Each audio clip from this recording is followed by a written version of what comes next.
Narito naman po ang mga balita mula sa ating mga kasamahan sa iba't ibang mga rehiyon dito sa ating bansa para sa ating regional news ngayong araw na ito. Balita mula sa lalawigan sa bawat rehiyon ng ating bayan. Dito sa Ang Pilipinas Ngayon.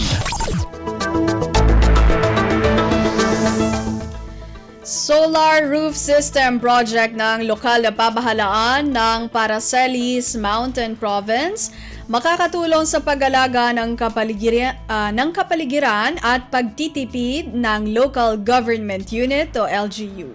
Si Donna Cawisbalio mula RP Bontoc sa balita. Makatulong iti panang aywan iti aglawlaw ken panagtipid ti lokal a gobyerno ti Paracelis Mountain Province ti instalasyon ti solar roof system kadagiti pasdek ti munisipyo. Sigon ken ni Mayor Marcos Ayangwa ti instalasyon ti solar roof system project Phase 1 ket agatad 5,400,000 pesos.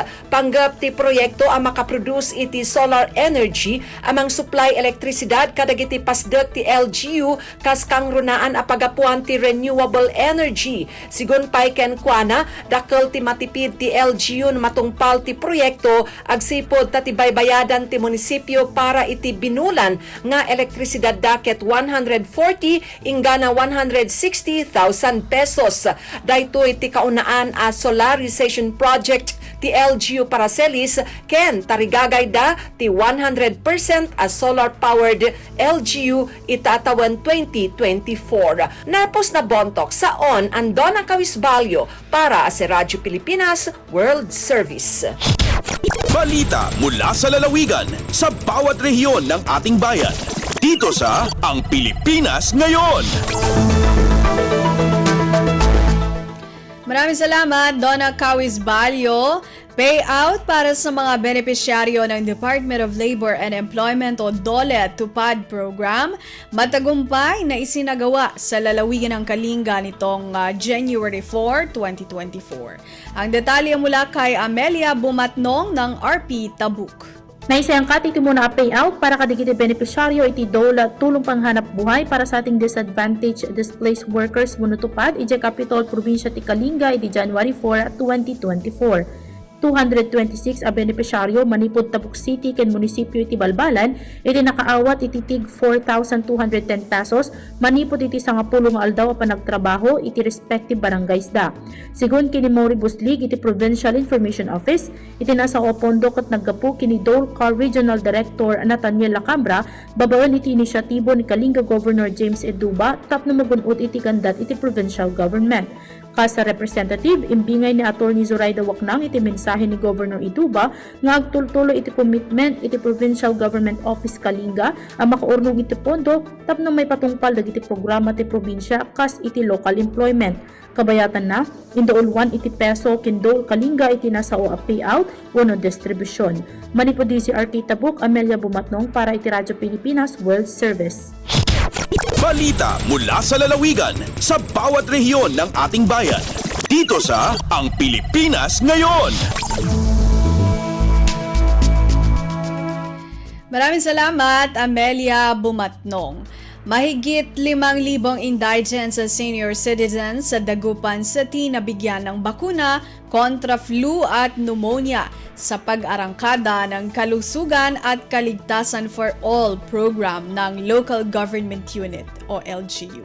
Magbabalita si Verna Beltran ng RP Dagupan. Imabutla at masulok na 5 milya indigents and senior citizen sunaydan na local government unit na bakuna kontra flu, pneumonia at loob labat na patiran agaw. Ayat kasumpalan imarangkada sa programang Kalusugan at Kaligtasan for All at nandurwang barangay at syudad tapen makapangiter na bakuna katulong sa Department of Health, City Health Office, tan ire barangay councils at syudad. Unong adingkuan ng Dagupan City Mayor Belen Fernandez, prioridad na naid na bakuna, ire senior citizens tapen makaiwas gawas sakit.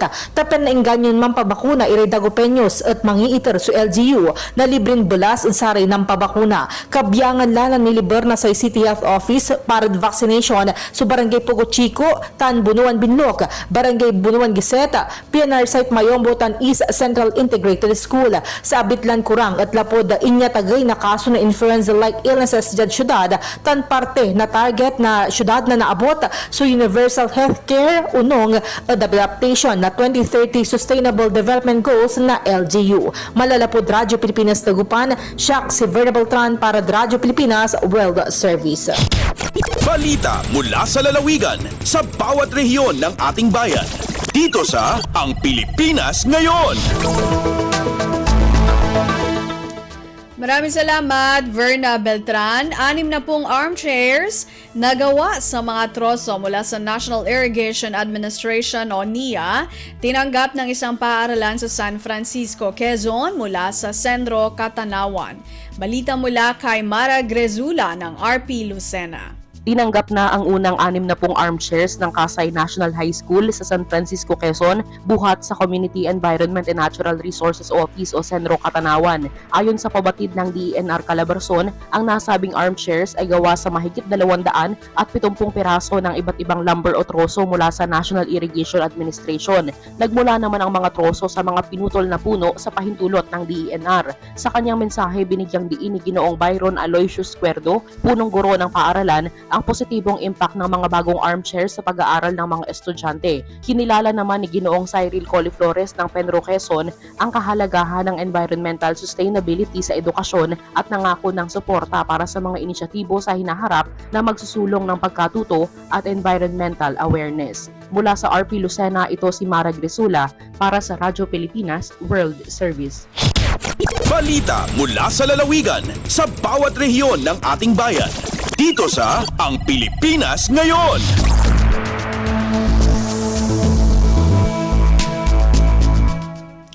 Maraming salamat, Mara Grezula. Ginagawang monkey trail patungo sa underground river sa Palawan. Kakaiba at mas mainam para sa mga bata at matatanda. Narito si Goody Sarsagat ng RP Palawan. Ing barita ni Elizabeth Maclang, Puerto Princesa Underground River Protected Area Superintendent o PPR Paso nga nanay ba ang ing papatindag ingaayos nga monkey trail papakon sa entrada iyang pamosong underground river digi sa syudad iyang Puerto Princesa, Palawan. Makuna, kung matapos nga ni diya makakay maski may mga depresya sa lawas, mga bata ig mga malam nga magpanaw ig magagi sa ingkukon nga monkey trail. Makun pa ni Maclang, ing tatapos ang dadya amat-amat ali sa pondo o kita iyang PPUR nga ing gagastos digi. Ing kumparman ni Maclang na abuton sa 10 milyon pesos ang buong pondo na igagamitan sa monkey trail.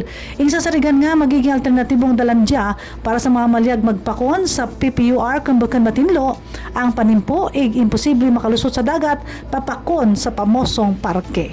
Alin digi sa Puerto Princesa, Palawan, Goody Sarsagat para sa Radyo Pilipinas World Service. Balita mula sa lalawigan sa bawat rehiyon ng ating bayan. Dito sa Ang Pilipinas Ngayon. Maraming salamat, Goody Sarsagat. Provincial Government ng Northern Samar at Department of Transportation pumirma ng Memorandum of Agreement o MOA para sa konstruksyon ng 3 port sa lalawigan. Mula RP Calbayog, mag-uulat si Charmaine Perito. Para sa pagpauswag sa ekonomiya ug pagkonekta sa mga komunidad sa probinsya sa Norte sa Samar, ginpermahan kakulop nga adlaw Huwebes, Enero 4, 2024 ang Memorandum of Agreement para sa locally funded port projects sa probinsya. Ang agreement ang ginsudlan sa Department of Transportation DOTR ug probinsyal nga gobyerno sa Norte sa Samar. Pinaagis ng Republic Act No. 11639 o General Appropriations Act Calendar Year 2022, mag-alutaga matotal sa 75 milyones ka pesos nga kantidad sa tulong ang mga port projects o tag 25 milyones ka pesos sa kada proyekto sa construction sa Allen Wharf, Mapanas Wharf ug San Jose Port. Nagtutuyo ng inisyatibo nga matagan oportunidad pantrabahuan ang mga Nortehanon, malaksi nga akses sa mga kalakal ug serbisyo ngan malalauman nga serbisyo pantransportasyon sa bulig sa development sa sistema. Balita tikang sa Radyo Pilipinas Kalbayog, Charmaine Perito para sa Radyo Pilipinas World Service. Balita mula sa lalawigan sa bawat rehiyon ng ating bayan. Dito sa Ang Pilipinas Ngayon. Maraming salamat, Charmaine Perito. Bagong minimum wage order para sa Caraga Region ipinatupad na simula Enero 1, 2024. Magbabalita si Nerissa Espinosa ng RP Tandag. Gipatuman na sugod sa unang adlaw sa tuig 2024 o Enero 1 ang bag-ong minimum wage order number 13-18 nga gitakda sa Regional Tripartite Wages and Productivity Board o RTWPB Caraga. Sa pamahayag ni Janibel Bal, hepe sa Department of Labor and Employment o DOLE Surigao del Sur Field Office, nga gibahin sa makaduha ang implementasyon sa bag-ong suhulan, kundiin ang first tranche nagkantidad og 20 pesos nga gipatuman sugod niadtong Enero 1, samtang duga nga 15 pesos usab sa umaabot nga Mayo 1 o Labor Day, ug mukantidad na sa kinatibuk-an ang usbaw sa 35 pesos, ug mahimutang na usab sa 385 pesos matag adlaw ang bag-ong suhulan sa mga mamumuo sa pribadong sektor sa tibuok Caraga Region. Gikan sa Tandag City, kini si Nerissa Espinosa alang sa Radyo Pilipinas World Service. Balita mula sa lalawigan sa bawat rehiyon ng ating bayan. Dito sa Ang Pilipinas Ngayon.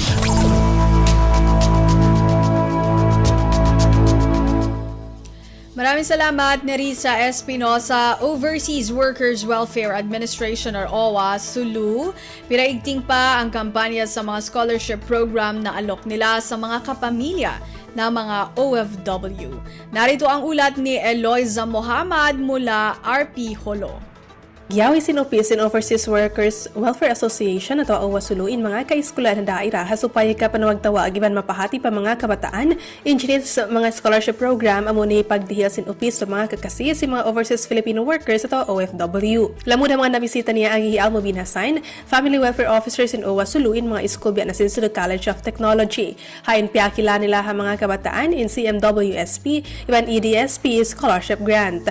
Timubtublong niya in online registration sa December 31 sin tahon limabay, hain mataod din sabi mga kabataan naka-apply sa timatakad lumabay ha exam amon papauno sin Ministry of Science and Technology at MOST BARM. Pagbansag pa'y sabihasa sinang kapituan scholars nila ha tahon limabay amon nagpakatamat na mabut pa hang putag waloy nagpakapas board exam. Tudon hain ni registered pharmacist, hambuk kisabi ni registered criminologist and licensed professional teachers. Damikian na sila hang putag 2 registered nurses. Dahil RP Holo, Eloisa Muhammad para Radyo Pilipinas World Service. Balita mula sa lalawigan sa bawat rehiyon ng ating bayan. Dito sa Ang Pilipinas Ngayon.